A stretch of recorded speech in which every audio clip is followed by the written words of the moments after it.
Au moment de prendre congé de l'œuvre, le 28 avril 1947, Jésus nous donne, par l'intermédiaire de Maria Valtorta, qu'il surnomme affectueusement son petit Jean, les raisons pour lesquelles il nous a donné cette œuvre monumentale.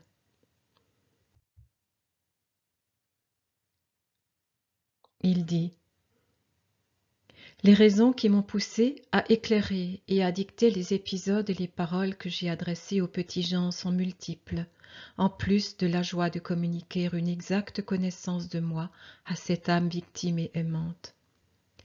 Mais ce qui m'anime, c'est avant tout mon amour pour l'Église enseignante et militante, et le désir d'aider les âmes dans leur montée vers la perfection. Me connaître, cela aide à s'élever. Ma parole est vie. Je nomme les principales raisons. Premièrement, combattre les erreurs. Mon porte-parole connaît les nombreuses raisons du don de cette œuvre, mais la plus profonde d'entre elles, c'est qu'en ces temps où le modernisme, condamné par mon vicaire Pie X, se corrompt pour donner naissance à des doctrines toujours plus nuisibles, il importe que la Sainte Église, représentée par mon pontife, ait des ressources supplémentaires pour combattre ceux qui nient le caractère surnaturel des dogmes, la divinité du Christ, la vérité du Christ, Dieu et homme, réelle et parfaite, comme elle nous a été transmise aussi bien par la foi que par son histoire, l'Évangile, les actes des apôtres, les épîtres apostoliques, la tradition. La doctrine de Paul et de Jean, celle qui a été définie par les conciles de Nicée, d'Éphèse, de Chalcédoine et par d'autres plus récents, comme la vraie doctrine que j'ai enseignée oralement. Ma science infinie parce que divine et parfaite, l'origine divine des dogmes, des sacrements de l'Église, une, sainte, catholique et apostolique, l'universalité et la continuité jusqu'à la fin des siècles de l'Évangile donné par moi pour tous les hommes. La nature parfaite dès le début de ma doctrine, loin de devenir ce qu'elle est à travers des transformations successives, elle est telle qu'elle a été donnée, doctrine du Christ, du temps de la grâce, du royaume des cieux et du royaume de Dieu en vous, divine, parfaite, immuable, bonne nouvelle pour tous ceux qui ont soif de Dieu. Au dragon rouge à 7 têtes, à 10 cornes et à 7 diadèmes, qui balaie de sa queue le tiers des étoiles du ciel et les précipite, et en vérité je vous dis qu'elles sont précipitées encore plus bas que terre, et qui persécute la femme, aux bêtes de la mer et de la terre, que beaucoup trop de personnes adorent, séduites comme elles le sont par leur apparence et leurs prodiges. Opposez mon ange qui vole au milieu du ciel, en tenant l'évangile éternel bien ouvert, même sur les pages closes jusqu'ici, afin que les hommes puissent être sauvés, grâce à sa lumière, des ruses du grand serpent à 7 gueules, qui veut les noyer dans ses ténèbres, et qu'à mon retour, je retrouve la foi et la charité dans le cœur de ceux qui auront persévéré. Puissent-ils être plus nombreux que ce que l'œuvre de Satan et des hommes le laisse pressentir. Deuxième raison d'être de l'œuvre.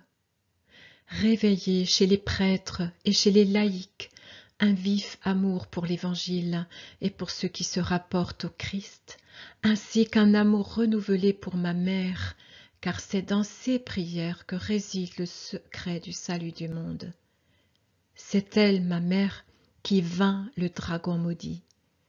Renouvelez votre amour pour Marie, votre foi et votre connaissance de ce qui la concerne, car cela lui permettra d'être encore plus puissante. C'est Marie qui a donné au monde le Sauveur. C'est par elle que le monde obtiendra le salut.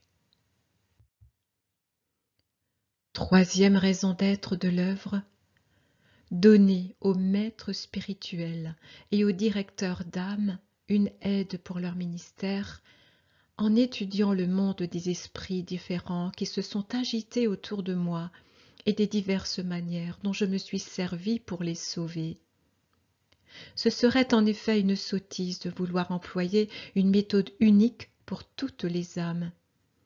La manière d'attirer à la perfection injuste qui y tend spontanément est différente de celle qu'il faut utiliser pour un croyant pécheur ou encore de celle qui servira à l'égard d'un païen.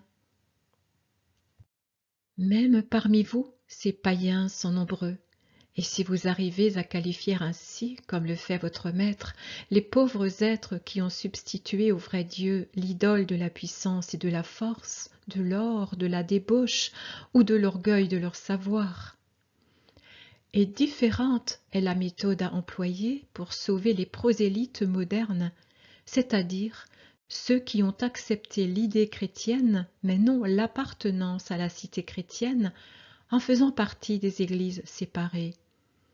Qu'on ne méprise personne, et moins que tout autre ces brebis égarées. Aimez-les et cherchez à les ramener au bercail unique pour que s'accomplisse le désir du pasteur Jésus. À la lecture de cette œuvre, certains objecteront: il ne ressort pas de l'Évangile que Jésus ait eu des contacts avec des Romains ou des Grecs, donc nous rejetons ces pages.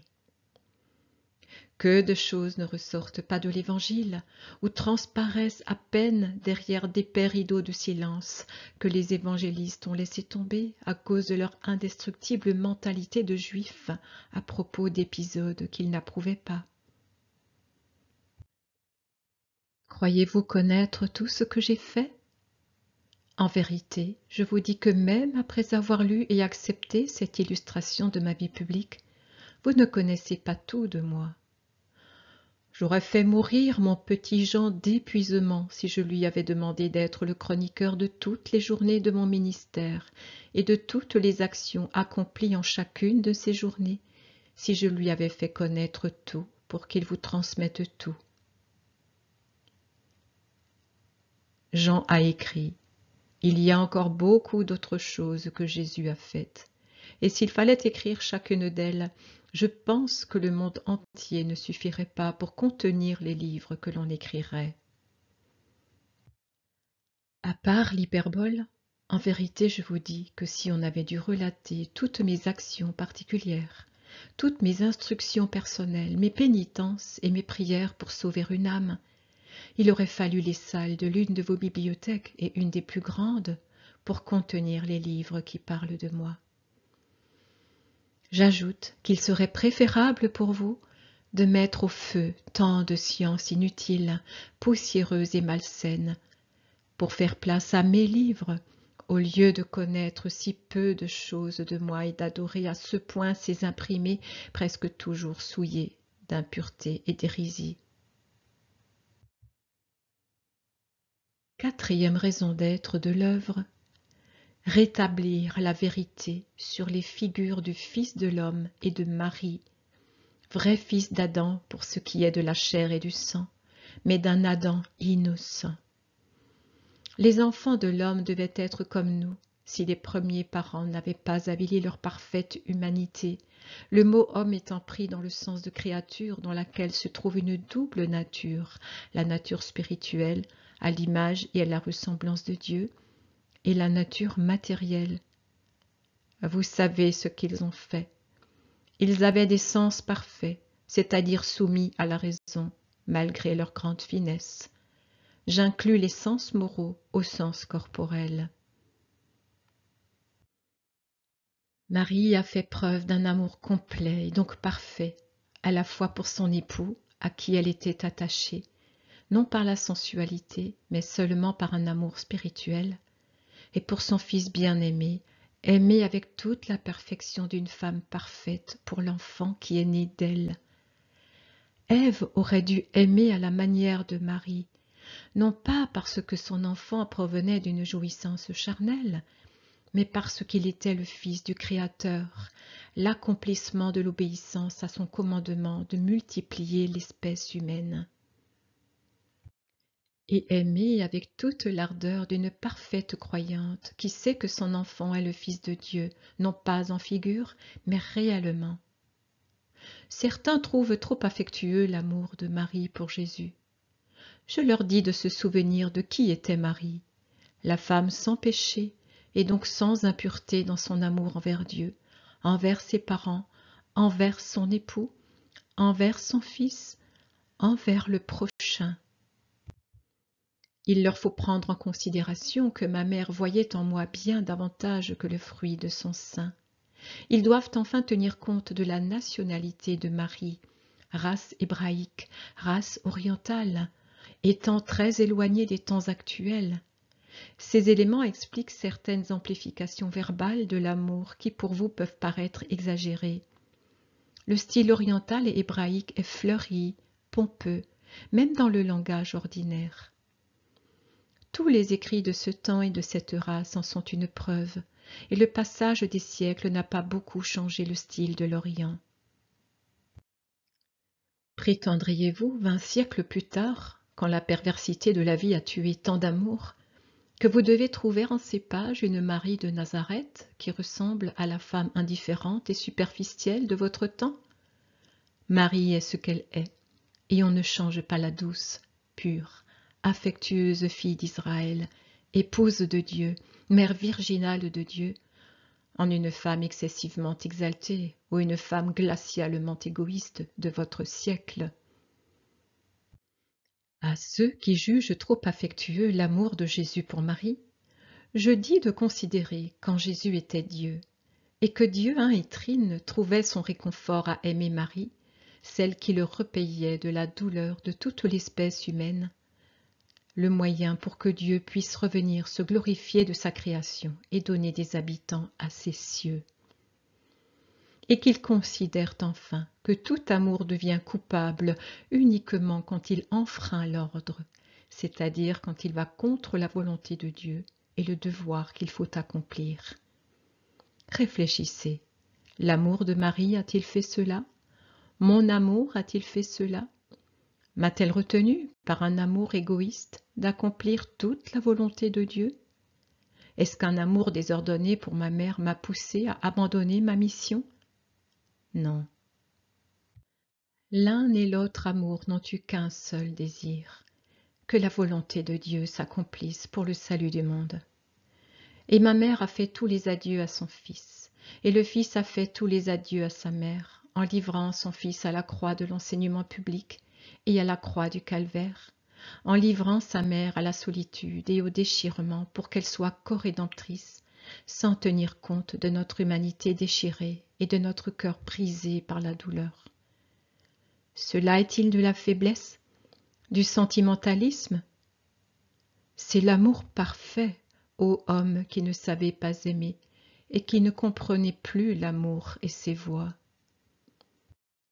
Cette œuvre a encore pour but d'éclairer des faits qu'un ensemble complexe de circonstances a couvert de ténèbres jusqu'à former des zones obscures dans la clarté du tableau évangélique. Ce qui paraît être des causes de rupture ne sont que des points devenus obscurs entre l'un ou l'autre épisode, des passages indéchiffrables. Les éclaircir, c'est donner la clé qui permettra la juste compréhension de certaines situations qui s'étaient créées et certaines manières fortes que j'avais dû avoir, qui contrastaient tellement avec mes exhortations continuelles au pardon, à la douceur et à l'humilité, certaines raideurs envers des adversaires entêtés et que rien ne pouvait convertir. Souvenez-vous tous qu'après avoir usé de toute sa miséricorde, Dieu, pour son honneur, sait aussi dire « Cela suffit » à ceux qui, à cause de sa bonté, se croient permis d'abuser de sa longanimité et de l'éprouver. On ne se moque pas de Dieu. C'est une parole ancienne et sage. 5e raison d'être de l'œuvre. Connaître exactement la complexité et la durée de ma longue passion, qui culmine dans la passion sanglante accomplie en quelques heures. Elle m'a consumé comme une torture quotidienne pendant bien des années, et est allé toujours en s'accentuant. Connaître aussi la passion de ma mère, dont le glaive de douleur a transpercé le cœur pendant le même temps, et vous pousser, par cette meilleure connaissance, à nous aimer davantage. 6e raison d'être de l'œuvre. Montrer la puissance de ma parole et ses effets différents selon que celui qui la recevait appartenait à la troupe des gens de bonne volonté ou à celle des personnes dont la volonté sensuelle n'est jamais droite. Les apôtres et Judas, voilà 2 exemples opposés. Les premiers, très imparfaits, rustres, ignorants, violents, mais de bonne volonté. Judas, plus instruit que la plupart d'entre eux, raffiné par la vie dans la capitale et au temple, mais de mauvaise volonté. Observez l'évolution des premiers vers le bien, leur élévation. Observez l'évolution du second vers le mal et sa descente. Cette évolution vers la perfection des 11 bons doit surtout être examinée par ceux qui, par quelque défaut de vision mentale, ont l'habitude de dénaturer la réalité des saints, en faisant de l'homme qui atteint la sainteté par une lutte dure, très dure, contre les forces lourdes et obscures, un être contre nature sans passion et sans frémissement, et par conséquent sans mérite. Car le mérite vient justement de la victoire sur les passions désordonnées et les tentations que l'on domine par amour pour Dieu, et pour arriver à la fin dernière, jouir éternellement de Dieu. Que ceux qui prétendent que le miracle de la conversion doit venir uniquement de Dieu observent cela. Dieu donne les moyens pour se convertir, mais il ne violente pas la liberté de l'homme. Et si l'homme ne veut pas se convertir, c'est inutilement qu'il a ce qui aide un autre à se convertir. Que ceux qui critiquent prennent en considération les multiples effets de ma parole, non seulement sur l'homme humain, mais aussi sur l'homme spirituel. Non seulement sur l'homme spirituel, mais aussi sur l'homme humain. Ma parole, accueillie avec bonne volonté, transforme l'un et l'autre en l'amenant à la perfection extérieure et intérieure.